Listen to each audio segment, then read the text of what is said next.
सभी स्टूडेंट को good afternoon. UGC net Saraswati academy में आरती वर्मा एजुकेशन थ्योरी क्लासेस। आज की क्लास में हम बात करेंगे संज्ञानात्मक विकास की अवस्थाएं जो जीन पियाजे के अनुसार। ठीक है, तो आप सभी स्टूडेंट इंपॉर्टेंट टॉपिक पढ़ेंगे और यूनिट आपकी जो है थर्ड होगी, जो शिक्षार्थी तथा अधिगम प्रक्रिया है। तो आप सभी स्टूडेंट यहाँ से आप देख सकेंगे, ये आपका जो है यूनिट है। ठीक है, तो ये यूनिट आपका थर्ड है जिसमें आप पढ़ रहे हैं यूनिट थर्ड आपका शिक्षार्थी तथा अधिगम प्रक्रिया। आप सभी स्टूडेंट याद कर लीजिए, यूनिट आपकी जो है थर्ड कौन सी है, शिक्षार्थी तथा अधिगम प्रक्रिया। ठीक है, और अधिगम प्रक्रिया, अधिगम मतलब होता है सीखना। ठीक है, याद रखिएगा, इंग्लिश में लर्निंग बोलते हैं। ठीक है, जिसे कहते हैं कि लर्न कर लेना। आप जब पढ़े होंगे आपको टीचर्स बताया करते थे, ठीक है, जब छोटे थे। तो इसी प्रकार से आप देखना है, थर्ड यूनिट में आपके फोर्थ अध्याय दिए गए, यानी कि 4 अध्याय दिए गए हैं, जिसमें आपने पहले पढ़ा था, फर्स्ट क्लास में पढ़ा दिया है पहले। ठीक है, तो वृद्धि एवं विकास आपने पढ़ा था और उसमें मानव विकास की अवस्थाएं भी हमने आपको पढ़ाई थी। वृद्धि एवं विकास के उपागम शायद हमने नहीं पढ़ाया हुआ है। तो इसी प्रकार से जो हमने आपको पढ़ाया है वो आप इंपॉर्टेंट है, आप पढ़ लीजिएगा। आज की क्लास में हम बात करेंगे ये संज्ञानात्मक प्रक्रियाएं, विकास जो दिया गया है, यानी जैसे हमने आपको बताया जीन पियाजे के अनुसार अवस्थाएं या कह सकते हैं स्टेज या चरण। ठीक है, तो यहाँ पे आप देखिएगा, ये इम्पोर्टेंट है। यहाँ से आप सभी स्टूडेंट देखिएगा, तो संज्ञानात्मक विकास की अवस्थाएं या स्टेज आप जो है कह सकते हैं चरण। ठीक है, तो जीन पियाजे के अनुसार इंपॉर्टेंट है, आप याद रखिएगा। पियाजे के संज्ञानात्मक विकास को 4 अवस्थाओं में विभाजित किया गया है, यानी कि जीन पियाजे ने जो संज्ञानात्मक विकास की अवस्थाएं बताई हैं वो 4 भागों में बांटा गया है, जिनके नाम और विशेषताएं हैं। ठीक है, तो यहाँ पे प्रथम आप देखिएगा, सेकंड देखिएगा, थर्ड देखिएगा, फोर्थ देखिएगा, सारे इंपॉर्टेंट हैं। ठीक है, और अच्छे से इसको पढ़िएगा, कवर करिएगा पूरा। ठीक है, तो संवेदी पेशी अवस्था या आप कह सकते हैं इंद्रिय जनित अवस्था, ये आपका इंपॉर्टेंट है। संवेदी पेशी अवस्था या इंद्रिय जनित अवस्था, इसमें जो है बालक आते हैं जन्म से 2 वर्ष तक। ठीक है, जो बालक होते हैं वो जन्म से 2 वर्ष तक होते हैं, या आप इस प्रकार से कह सकते हो, जो बालक जन्म से 2 वर्ष तक के होते हैं बालक, उनको जो है संवेदी पेशी अवस्था में जो है माना जाता है। ठीक है, यानी कि अवस्था के अनुसार, जीन पियाजे के अनुसार। ठीक है, इसके बाद आप देखिएगा, और इंग्लिश में भी याद कर लीजिएगा, सेंसरी मोटर स्टेज। और इसके बाद जो है पूर्व संक्रियात्मक अवस्था, इसमें 2 से 7 वर्ष के बालक आते हैं। ठीक है, या इस प्रकार से कहिए 2 से 7 वर्ष के बालक पूर्व संक्रियात्मक अवस्था। तो ये पूर्व संक्रियात्मक अवस्था हो गई। इसके बाद है मूर्त संक्रियात्मक अवस्था या ठोस कह सकते हो। ठीक है, यदि आपसे पेपर में पूछा जाए ठोस अवस्था, तो आपको ध्यान रखना है ठोस अवस्था या मूर्त संक्रियात्मक अवस्था जीन पियाजे के अनुसार, ये 7 से 11 वर्ष के, यानी कि 11 ठीक है वर्ष के बालक। इसके बाद आपका आता है अमूर्त संक्रियात्मक अवस्था, औपचारिक। ठीक है, तो ये औपचारिक, और इसको एक और नाम याद रखिएगा, इसको अनौपचारिक भी पूछा जाए तो आप जो है भूलिएगा मत। मूर्त संक्रियात्मक अवस्था, ये दूसरा नाम ठोस कह सकते हो, या फिर आप अनौपचारिक कह सकते हो। और इसमें जो है फोर्थ अवस्था में देखिएगा अमूर्त संक्रियात्मक अवस्था या औपचारिक। ठीक है, तो इंग्लिश भी देख लीजिएगा, फॉर्मल। ठीक है, तो यहाँ पे 11 वर्ष से एबव होता है। ठीक है, यानी अधिक। तो ये 4 अवस्थाएं हैं। इसमें क्वेश्चंस किस प्रकार के पूछे जाते हैं आप सभी स्टूडेंट जानते होंगे, नहीं जानते हैं तो आप जान लीजिए। जैसे कि ये 4 अवस्थाएं हैं, तो ये जो है सीक्वेंस में आपको इसी तरीके से लगाने को आ जाता है क्वेश्चन। ठीक है, जैसे कि प्रथम वाला आपका लिखा होगा, फिर आपका फोर्थ लिखा होगा, इसके बाद थर्ड लिखा होगा। ठीक है, इस प्रकार से लिखा होगा, आपको जो है मतलब सीक्वेंस में लगाना होता है, क्रम में। ठीक है, और ये स्टेज, ये जो दिया गया है, इसको भी मिलान करने में भी क्वेश्चंस आ जाते हैं, यानी कि 4-5 प्रकार से क्वेश्चंस पूछे जाते हैं संज्ञानात्मक विकास अवस्थाएं या जो है जीन पियाजे के अनुसार। ठीक है, जीन पियाजे के अनुसार से जो है बहुत सारे क्वेश्चन पूछे जाते हैं, आपके लिए इंपॉर्टेंट है और सारे टॉपिक कवर करेंगे। आपको इस सभी एक जो है टॉपिक ये लर्न कर लेना है। जितने हम टॉपिक आज की क्लास में कवर करेंगे सारे आप याद कर लीजिएगा, इसी प्रकार से आप नोट कर लीजिएगा अपनी कॉपी में। और याद कैसे करना है ये भी हम बताते चलते हैं, क्योंकि ये 2-2 भागों में आपको डिवाइड करके याद करना है। ठीक है, इस प्रकार से जैसा कि ये याद कर लीजिएगा, संवेदी पेशी अवस्था। ठीक है, संवेदी, और ये पूर्व संक्रियात्मक अवस्था, और ये मूर्त और अमूर्त, इस प्रकार से याद कर लीजिएगा, याद हो जाएगा, बहुत अच्छी है। और इसके बाद देखिएगा ये, हाँ, इसमें एक वस्तु स्थायित्व के जो है ये इंपॉर्टेंट है, अभी इसमें आगे देख लीजिएगा यहाँ से, यानी कि जो आपका प्रथम अवस्था होती है, यानी जीन पियाजे के अनुसार संवेदी पेशी अवस्था। ठीक है, तो इसमें जो होता है, इसमें जो है यहाँ से देख लीजिए वस्तु स्थायित्व। ठीक है, ये इंग्लिश में भी लिखा हुआ है, का गुण आ जाता है बच्चों में, जो बालक होता है। ठीक है, तो उसमें वस्तु स्थायित्व का गुण आ जाता है, बच्चा अपने दिमाग में वस्तुओं की छाप बनाना शुरू कर देता है। और एक बात आपको ध्यान रखना है कि आपको ये 4 अवस्थाएं याद कैसे करनी है, विशेषताएँ और गुण ये सब कैसे याद करना है, तो ये आपको याद करते चलना है। आपको अपने मस्तिष्क में ध्यान रखना है, एक बालक, ठीक है, छोटा बालक, जैसे कि एक बालक हो गया। ठीक है, एक बालक है, ठीक है, छोटा बालक है, उसी के बेस पे आपको याद रखना है कि ये जो बालक है, ठीक है, तो ये जब छोटा है, ठीक है, जन्म से 2 वर्ष का है, फिर आपने इसी प्रकार से याद कर लिया 2 से 7 वर्ष। ठीक है, 7 से जो है 11 वर्ष। ठीक है, फिर 11 से एबव हो जाएगा। ठीक है, तो इस प्रकार से आपको याद करना है कि ये एक बालक हो गया। ठीक है, ये बालक है, तो ये 2 वर्ष का है तो क्या विशेषता होगी, 2 से 7 वर्ष का होगा तो क्या विशेषता होगी। इस प्रकार से आपको याद करते चलना है, एक बालक को अपने दिमाग में छवि बना करके आपको जो है याद कर लेना है। तो यहाँ से देखिए जन्म 2 वर्ष तक, ठीक है, तो इस अवस्था में बच्चे अपनी ज्ञानेंद्रियों के माध्यम से सीखते हैं। ज्ञानेंद्रिय आप जानते हैं, ठीक है, आँख, नाक, कान, ठीक है, जिसे 5 होती हैं, ठीक है, एक जो है 6 भी मानी जाती है, ठीक है, जिसे मन बोलते हैं। और भूख लगने की स्थिति को बालक रोकर व्यक्त करता है, यानी कि जब बालक छोटा होता है, 2 वर्ष का होता है, तो बालक रो करके व्यक्त करता है। इस अवस्था में व्यक्ति आँख, कान, नाक से सोचता है और जिन वस्तुओं को वे प्रत्यक्ष रूप से देखती हैं उनके लिए उसी का अस्तित्व होता है, ठीक है। जो बालक देखता है उसी को जो है वो मान लेता है कि वही सही है।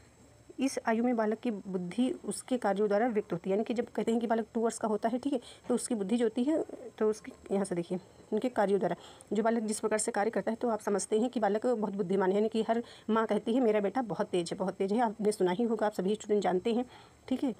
तो बुद्धि उनके कार्य, यानी कि हरकतें जो बच्चे करते हैं ना, छोटे होते हैं बहुत, तो उन्हीं के आधार पर।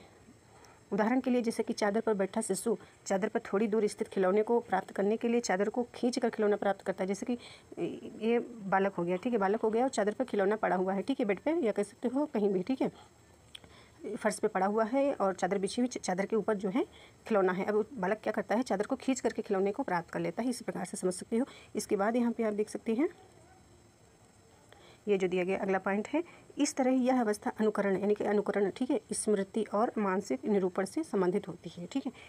इसमें ये पॉइंट्स हमने पहले ही बता दिए था। वस्तु स्थायित्व ये ज़्यादातर पूछा जाता है, पॉइंट्स गुण का आ जाता है, यानी कि वस्तु स्थायित्व का गुण आ जाता है। बच्चा अपने दिमाग में वस्तुओं की छाप बनाना शुरू कर देता है। संवेदी पेशी अवस्था में अनुकूलन, सामिधारण, स्कीमा संगठन का पूर्ण रूप से विकास नहीं होता है। और इसमें वस्तु स्थायित्व ये आप अपना टॉपिक याद रखिएगा कि ये इंपॉर्टेंट है, ये गुण आ जाता है बालक में, ठीक है, और ये संबंधित है इसी प्रथम अवस्था से, ठीक है, याद रखिएगा। और इसको डिटेल में अभी हम बताएंगे क्या है, ठीक है। इससे पहले आप देख लीजिए पूर्व संक्रियात्मक अवस्था, सेकेंड अवस्था आप देखिएगा, जिसे हम प्राक अवस्था भी बोलते हैं, ठीक है, प्राक संक्रियात्मक अवस्था याद रखिएगा। इस अवस्था में बालक अपने परिवेश की वस्तुओं को पहचानने एवं उसमें विभेद करने लगता है। पूर्व संक्रियात्मक अवस्था यानी कि जब बालक 2 से 7 वर्ष का होता है, तो वो जो है अपने आसपास की वस्तुओं को समझने और पहचानने लगता है। भाषा का भी विकास प्रारंभ हो जाता है। बालक नई सूचनाओं और अनुभवों का संग्रह करता है। नई सूचनाएँ पहली अवस्था की अपेक्षा अधिक समस्याओं का समाधान करने योग्य हो जाता है। बालक में वस्तु स्थायित्व के गुण का विकास हो जाता है, कि जो गुण होता है वस्तु स्थायित्व का, वो जो है विकास हो जाता है। सूचकता का विकास हो जाता है। बालक प्रतीकों का यूज करने में निपुण हो जाता है, जो प्रतीक होते हैं, ठीक है, चिन्हों का। और जीववाद, अहम केंद्रित, अपलटावी, मुद्रा संपत्ति, दूरी, भार, ऊंचाई और योग्यता आदि लिखा हुआ की कमी, केंद्रीकरण, संरक्षण, क्रमबद्धता, इन सभी गुणों का अभाव होता है इस अवस्था में। यानी कि पूर्व संक्रियात्मक अवस्था में जो है इन सभी गुणों का अभाव होता है, जो यहाँ पे इस पॉइंट्स में बताए गए हैं, याद रखिएगा। और इसको जो है डिटेल में भी बताएंगे, पहले आप पूरी जो है अवस्थाएं पढ़ लीजिए। मूर्त संक्रियात्मक अवस्था क्या होता है, तो मूर्त संक्रियात्मक अवस्था 2 से 11 वर्ष तक के बालक इसके अंतर्गत आते हैं। यानी कि जो ये अवस्था होती है, ये जो है समय काल में पूछा जाता है। और ये जो मूर्त संक्रियात्मक अवस्था यानी कि सीक्वेंस में क्वेश्चंस पूछे जाते हैं या मिलान में भी पूछे जाते हैं। तो इस अवस्था में बालक में वस्तुओं को पहचानने, उनका विभेदीकरण करने तथा वर्गीकरण करने की क्षमता विकसित हो जाती है। और बालक चिंतन अब अधिक क्रमबद्ध एवं तर्क संगत होना प्रारंभ कर देता है। इस अवस्था में बालक विश्वास करने लगता है तथा लंबाई, भार, अंक आदि प्रत्ययों पर चिंतन करने लगता है। भाषा का पूर्ण विकास बालक में सामान्य विषय के संबंध में तर्क तथा जिद करने की प्रवृत्ति आदि सीख लेता है। और अगला पॉइंट है, बालक अपने पर्यावरण या वातावरण कह सकते हो, पर्यावरण के साथ अनुकूलन करने के लिए अनेक नियमों को सीख लेता है।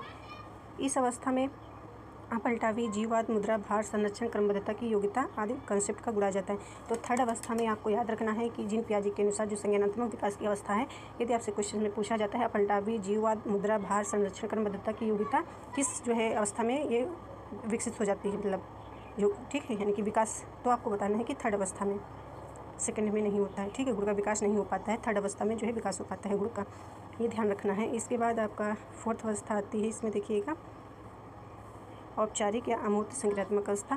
तो यहाँ पे ये 11 वर्ष से ऊपर के बालक, यह अवस्था 11 वर्ष से पूर्ण अवस्था तक की अवस्था है, यानी कि ये पूर्ण अवस्था तक की अवस्था है। अमूर्त चिंतन इस अवस्था का प्रमुख विशेषता है, अमूर्त चिंतन। इस अवस्था में भाषा संबंधी योग्यता, संप्रेषणशीलता का विकास अपनी ऊंचाई को छूने लगता है। इस अवस्था में बालक व्यक्ति अनेक संक्रियात्मक को संगठित कर उच्च स्तर के संक्रियात्मक का निर्माण कर सकता है और विभिन्न प्रकार की समस्याओं के समाधान के लिए अमूर्त नियमों का निर्माण कर सकता है। बालक भी अच्छी तरह से सोचने, समस्या समाधान करने एवं निर्णय लेने की क्षमता का विकास हो जाता है। जैसे कि जब बालक 11 वर्ष से अधिक एज का होता है, यानी कि पूर्वावस्था तक, तब बालक जो है अपने अनुसार जो है समस्या का समाधान कर सकता है, निर्णय भी ले सकता है। और निगमनात्मक तर्कणा, इसमें बालक नियमों के ऊपर तर्क करना इसमें अमूर्त चिंतन जो है प्रमुख विशेषता हो जाएगी। ठीक है, अमूर्त चिंतन आप सभी स्टूडेंट समझ ही पा रहे हैं, जिससे मानसिक स्थिति यानी कि सोचने समझने की स्थिति जो है अच्छी हो जाती है बालक की। बालक जो है सोचने समझने में निपुण हो जाता है। और यहाँ पे जो है ये अमूर्त चिंतन आप जानते हैं, जिससे मूर्त चिंतन होता है। ठीक है, मूर्त हो गया और अमूर्त चिंतन। तो अमूर्त चिंतन में जो है आप देख नहीं सकते हैं, ठीक है, अनुभव कर सकते हैं। और अमूर्त चिंतन जो है इसे आप प्रत्यक्ष रूप से देख नहीं सकते हैं, अनुभव कर सकते हैं। जैसे कि विचार हो गए, अनुभव हो गए, तो आप इनको देख नहीं सकते हैं, सिर्फ महसूस कर सकते हैं। वो मूर्त में होता है जिसे प्रत्यक्ष रूप से आप देख सकते हैं। ठीक है, महसूस कर सकते, प्रत्यक्ष रूप से आप देख सकते हैं। भौतिक वस्तुएं होती हैं, जैसे भवन हो गया, जमीन हो गई, ठीक है, इस प्रकार से कोई भी वस्तु जिसे आप देख सकते हैं, छू सकते हैं, इस प्रकार से। तो ये आपका अमूर्त चिंतन इसकी विशेषता हो जाएगी। जब बालक 11 वर्ष से एबव हो जाएगा, ऊपर हो जाएगा, पूर्ण अवस्था तक बालक हो जाएगा, 60-65 साल तक, तो वो सोचने समझने की उसमें क्षमता विकसित रहती है। ठीक है, और इम्पोर्टेंट टॉपिक इसमें ये है कि यहाँ पे जो हमने आपको पढ़ाया हुआ है, यहाँ से ये इसमें से जैसे कि संज्ञानात्मक विकास की अवस्था है जीन पियाजे के अनुसार, तो ये 4 अवस्थाएं हैं जो आप सभी स्टूडेंट को याद कर लेना है। और ये विशेषताएं हमने बता दिया है। ठीक है, और इनके डिफरेंस नेम होते हैं, जैसे कि संवेदी पेशी अवस्था हमने बताया था, इंद्रिय जनित अवस्था बताया। ठीक है, तो इसी सेंसरी मोटर स्टेज पर गया। ठीक है, जनित अवस्था का हो या स्टेज आप कह सकते हो, या चरण, इस प्रकार से पूछा जा सकता है। बहुत सारे नाम होते हैं। तो संवेदी पेशी अवस्था हो गया, या आप कह सकते हो संवेदी गामक अवस्था, गामक भी लिखा हो सकता है, या जो इंद्रिय लिखा हुआ है। ठीक है, तो यहाँ पे जो है इंद्रिय गामक अवस्था लिखा हो सकता है, या इंद्रिय पेशी अवस्था लिखा हो सकता है, या फिर ज्ञानात्मक, यानी कि ये सारे नाम जो 2 लिखे हुए हैं, इसके अतिरिक्त जो है ज्ञानात्मक भी लिखा हो सकता है, या क्रियात्मक भी लिखा हो सकता है, इस प्रकार से लिखा भी हो सकता है। बहुत सारे नाम हैं, आपको याद होने चाहिए। पूर्व संक्रियात्मक अवस्था लिखा है, तो यहाँ पे इसका जो है प्राक भी लिखा हो सकता है। ठीक है, इस प्रकार से लिखा हो सकता है, प्राक से संक्रियात्मक अवस्था। ठीक है, और मूर्त संक्रियात्मक अवस्था या ठोस अवस्था। ठीक है, कंक्रीट। तो यहाँ पे जो 7 से 11 वर्ष का बालक होता है, तो वो जो है वस्तुओं को पहचानने लगता है, छूने लगता है। ठीक है, यानी कि वो समझने लगता है, डिफरेंस करने लगता है। ठीक है, इस प्रकार से आप समझ सकते हो अमूर्त संक्रियात्मक अवस्था, जो कि अभी हमने आपको बताया है। ठीक है, और आई होप आप सभी स्टूडेंट को समझ में आया होगा। और यहाँ पे आपको ले चलते हैं जो हमने आपको यहाँ पे यहाँ से देखिएगा आप, ये जो जीववाद है, ये 3rd अवस्था में जो है विकसित होता है ये शब्द। ठीक है, ये शब्द जो आप पढ़ेंगे यहाँ पे, ये तो ये जीवन, जब बच्चा, यानी कि जब बच्चा सजीव और निर्जीव वस्तुओं में अंतर नहीं कर पाता है, निर्जीव वस्तु की सजीव समझता है। ठीक है, तो ये चीज़ें जो है उसमें जो है विकसित होती हैं 3rd अवस्था में आकर के। अहम केंद्रित ये भी गुण जो है 3rd अवस्था में आकर के विकसित होता है, जब 3rd अवस्था में बालक होता है। अपलटावी गुण भी ये जो है उसी में विकसित होता है 3rd अवस्था में। बालक वस्तुओं, संख्याओं और समस्या आदि को उलटना पलटना नहीं सीखता है, यानी कि 2nd अवस्था में इसमें नहीं सीखता है। 2 + 3 + 5 यदि बच्चों को ये पढ़ाया जाता है, ठीक है, यानी कि 2 + 3 = 5, तो बालक यही समझ पाता है 2nd अवस्था में। ठीक है, और यदि पूछा जाए 3rd + 2 = क्या होगा, तो नहीं बता पाएगा, यानी कि उसको जो है ये गुण विकसित नहीं होता है। इस प्रकार से आप समझिए, जैसे कि हमने पहले भी बताया है, ये पूर्व संक्रियात्मक अवस्था जो है, ये पूर्व संक्रियात्मक अवस्था में ये सारे गुण जो है विकसित नहीं होते हैं। ठीक है, ये जाकर के 3rd अवस्था में विकसित होते हैं। तो ये आप समझ सकते हैं इस प्रकार से, यानी कि इसमें बताया गया है विषय वस्तुओं के क्रम बदलने के उनके परिणाम में कोई अंतर नहीं आता है। इसके बाद यहाँ पे देख सकते हैं मुद्रा संप्रति दूरी, भार, ऊंचाई की योग्यता की कमी का विकास नहीं हो पाता, यानी कि इसका विकास 2nd अवस्था में नहीं हो पाता है। मुद्रा, दूरी, भार, ऊंचाई, योग्यता का केंद्रीकरण का भी जो है इसमें विकास नहीं हो पाता है। एक समय में किसी वस्तु की केवल एक ही विशेषता पर ध्यान दे पाने की प्रवृत्ति को केंद्रीकरण कहते हैं। संरक्षण क्या होता है, तो संरक्षण ये होता है जैसे बहुत सारी बातों को या चीज़ों को इकट्ठा करना। ठीक है, चीज़ों को इकट्ठा करना है, आप समझ सकते हो। यहाँ पे चीज़ों को इकट्ठा करना है, बातों को इकट्ठा करना है, बहुत सारी चीज़ें यानी जो आप समझ रहे हैं, ठीक, उसको संरक्षण करना है। यहाँ से समझ सकते हो, आप देख लीजिएगा, किसी वस्तु के रंग रूप में परिवर्तन को उस वस्तु के तत्व में परिवर्तन से अलग करने की क्षमता से होता है, यानी कि अलग करने की क्षमता से होता है। जब बालक किसी वस्तु के द्रव्यमान, भार, संख्या को ठीक प्रकार से समझने लगता है, यानी कि द्रव्यमान आप समझ रहे हैं, भार समझ रहे हैं, संख्या समझ रहे हैं, इनमें जो है डिफरेंस कर पाता है बालक। ठीक है, इस प्रकार से आप समझ सकते हैं। तो इसमें ये होता है कि जैसे कि एक उदाहरण है जो हमने भी पढ़ा है, वही हम बता रहे हैं। जैसे कहते हैं गिलास है, ठीक है, ये जो है चौड़ा गिलास थोड़ा है, इसमें पानी इतना है। ठीक है, तो बालक ये जानता है कि इसमें थोड़ा पानी है और ये थोड़ा ऐसे गिलास है। ठीक है, गिलास जैसे गिलास नहीं बनाया। ठीक है, तो इसमें जो है पानी, तो बालक जो है कहता है कि इसमें पानी ज़्यादा है। ठीक है, और इसमें जो है वाटर कम है। ठीक है, इस प्रकार से। और जबकि गिलास जो है ये पूरा जितना बड़ा ये है, जितना पानी इसमें आएगा उतना ही पानी इस गिलास में आएगा। ठीक है, तो बालक को इसमें लगेगा पानी ज़्यादा है। इस प्रकार से डिफरेंस बालक को नहीं आता है। ठीक है,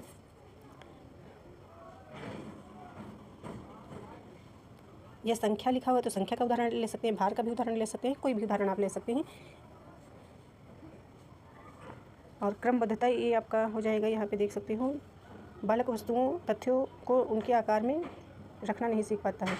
ठीक है, ये इसके बाद आप देखिएगा यहाँ पे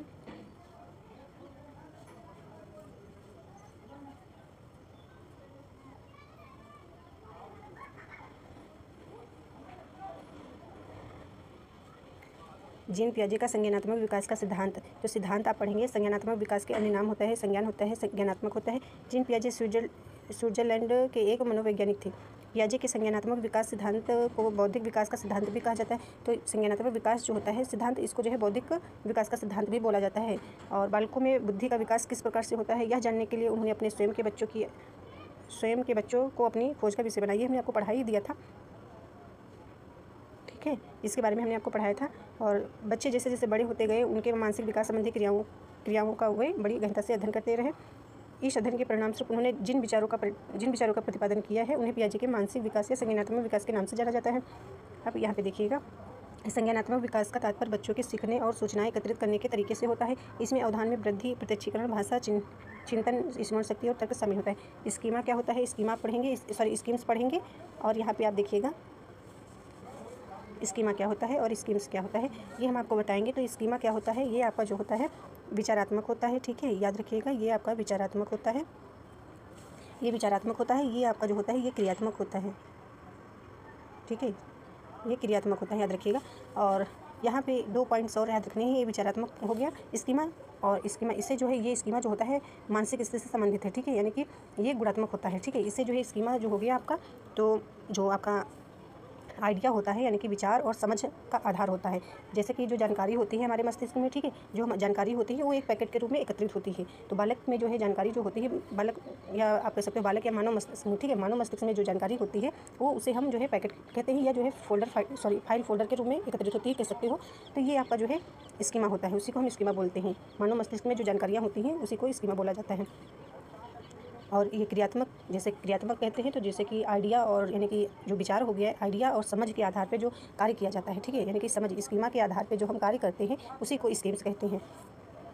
सीधी सी बात है, आपको याद रखना है कि स्कीमा शब्द को आपको इस पॉइंट से याद रखना है विचारात्मक से, और स्कीमा को स्कीम्स को याद रखना है क्रियात्मक से, ठीक है। यानी कि जैसे कि क्रियात्मक यानी कि गतिविधि, शारीरिक गतिविधि से याद रखना है, ठीक है। जैसे कि शारीरिक गतिविधि यानी कि आप लेखन कार्य करते हैं, ठीक है, इस प्रकार से याद रखिएगा, या म्यूजिक, ठीक है। तो इस प्रकार से बहुत सारे उदाहरण होते हैं विचारात्मक। इसमें जैसे कि हो जाता है कि जैसे बहुत सारी जानकारी आपने एकत्रित करा है दिमाग में, ठीक है, जैसे कि आपने कुर्सी देखा, मेज देखा, बुक्स देखा, कॉपी देखा, मतलब कोई चीज़ बस देखा तो उसका प्रथम प्रभाव जो पड़ता है आपके मन में, ठीक है, मानसिक वही होता है, मन मस्तिष्क में जो प्रथम प्रभाव पड़ता है। इसके बाद संगठन आता है, इसके बाद अनुकूलन आता है। तो ये सारे पॉइंट्स होते हैं। संगठन मतलब होता है सारी बातों को इकट्ठा कर लेना, ठीक है। और इसके बाद आप देख सकेंगे यहाँ पे वातावरण के अनुसार अपने आप को ढाल लेना अनुकूलन कहलाता है, यानी स्वयं को ढालना। तो अनुकूलन 2 प्रकार का होता है, 2 प्रकार की प्रक्रिया होती है, आत्मसातीकरण होता है और एक आपका जो है होता है समावेशन होता है। तो यहाँ से आप समझ सकते हैं, जो ये पॉइंट्स आपने प्रथम अवस्था में भी देखे थे, ये अनुकूलन, ठीक है, और आत्मसातीकरण आपने देखा। तो आत्मसातीकरण, समावेशन 2 नाम है, इसके अलग अलग नाम है, यानी कि तो याद रखना है। और समाविष्ट है समायोजन। तो आत्मसातीकरण क्या होता है, जैसे कि आप पुराना ज्ञान यानी जैसे आपके मन में जो दिमाग के जो प्रभाव है, यानी कि जो नॉलेज है आपके पास, ठीक है, उसमें और अधिक नॉलेज यानी नया नॉलेज इकट्ठा करना, यानी कि जोड़ लेना, वो आत्मसातीकरण हो जाता है। यानी पूर्व ज्ञान के साथ नवीन ज्ञान को जोड़ने की प्रक्रिया आत्मसातीकरण हो जाती है। यहाँ पे पढ़ लीजिएगा। और समायोजन क्या होता है, पूर्व ज्ञान में यानी कि जो आपके पास पहले से ज्ञान है, ठीक है, स्किल्स है, कुछ भी यानी कि जो सूचनाएं हैं उसमें आपको नया ज्ञान ऐड कर लेना और उसमें नया परिवर्तित कर देना, यानी कि पूर्व ज्ञान में परिवर्तन करके वातावरण के साथ तालमेल बैठाना। जब हम पुराने ज्ञान में नया ज्ञान जोड़ने में बदलाव करना पड़े, ठीक है, यानी कि पूर्व ज्ञान में नया ज्ञान आप जोड़ते हैं और उसमें बदलाव करना पड़े, वो आपका समायोजन हो जाता है, जिसे आप कहते हैं एडजस्टमेंट करना, समायोजन, ठीक है। इस प्रकार से संतुलन, ये जो है संतुलन कायम रखता है आत्मसातीकरण और जो है समायोजन में प्रक्रियाओं में। ये सारे पॉइंट से आप सभी स्टूडेंट को आते ही होंगे। इस अवस्था के अंतर्गत जो है ये जो वर्ड आए थे आपके ये गुण, ठीक है, ये हमने आपको बता ही दिया। स्कीमा जो है विचारात्मक पक्ष होता है, यानी कि जानकारी का पैकेट कह सकती हूँ, मानव मस्तिष्क की जानकारी का पैकेट या फाइल फोल्डर कह सकती हूँ। इस प्रकार से किसी यानी कि जानकारी जो होती है मानव मस्तिष्क में, वो स्कीमा होता है आपका। उदाहरण के तौर पे समझा दें, उदाहरण के तौर पे आप समझिएगा, जैसे कि आपने कुर्सी देखा, ठीक है, कुर्सी हो गई, ठीक है, ये आपने देखा कि कुर्सी है और कुर्सी के बारे में जानना वो विशेषता होती है। तो कुर्सी ये सिर्फ कुर्सी ये स्कीमा हो गया, यानी कि आपने विचार आपको पता है कि कुर्सी है, तो इसको जो है कार्य करना, यानी इसके पास जाना, इसके बारे में पता करना, ये कुर्सी पे बैठना, ये स्कीम्स हो जाता है, यानी कि शारीरिक गतिविधि हो जाती है। इसकी विशेषताएं जो होती हैं वो जो है स्कीम्स हो जाती हैं। इस प्रकार से याद रखिएगा। इसके बाद आपको इम्पोर्टेंट और इसमें क्या शेष रह गया है वो भी आपको हम बताते चलते हैं, और इसमें कुछ भी नहीं रह गया है, और यहाँ से हमने आपको बताया ही है। ये हमने कुछ टॉपिक शॉर्ट क्लासेस में बताए हैं, वहाँ से आप पढ़ लीजिएगा। संज्ञानात्मक विकास संज्ञान शब्द का अर्थ होता है जानना समझना। एक ऐसी बौद्धिक प्रक्रिया है जिसके अंतर्गत विचारों के ज्ञान को प्राप्त किया जाता है, ठीक है, जिसके द्वारा ज्ञान प्राप्त किया जाता है, याद रखिएगा। आप सभी स्टूडेंट को आता ही होगा। संज्ञानात्मक विकास शब्द का प्रयोग मानसिक विकास के व्यापक अर्थ में किया जाता है, जिसमें बुद्धि के अतिरिक्त सूचना का प्रत्यक्षीकरण, पहचान, स्मरण तथा व्याख्या आता है। और आप सभी स्टूडेंट की क्लासेस नहीं हो पाती, इसके लिए सॉरी। और आप कोशिश करेंगे कि 2-3 क्लासेस जो है डेली अपलोड करें, ताकि जो है आपकी सारी क्लासेस जो है हो जाएँ। अभी 3rd ही यूनिट हम पढ़ा रहे हैं, अभी आपकी बहुत सारी यूनिट्स शेष है, और जबकि आपको 1 से लेकर के 10 यूनिट्स आपको पढ़नी है। और हर एक यूनिट से जो है 10 प्रश्न पूछे जाते हैं, या 8 भी आ सकते हैं, 9 भी आ सकते हैं, और किसी यूनिट से 11 क्वेश्चन आ सकते हैं, 12 भी हो सकते हैं। तो हर यूनिट आपके लिए पढ़ना जरूरी है। तो कोशिश करेंगे कि सारी क्लासेस जल्दी जो है इसी महीने में कवर कर दें, नवंबर में। थैंक यू, मिलते हैं अगली क्लास में।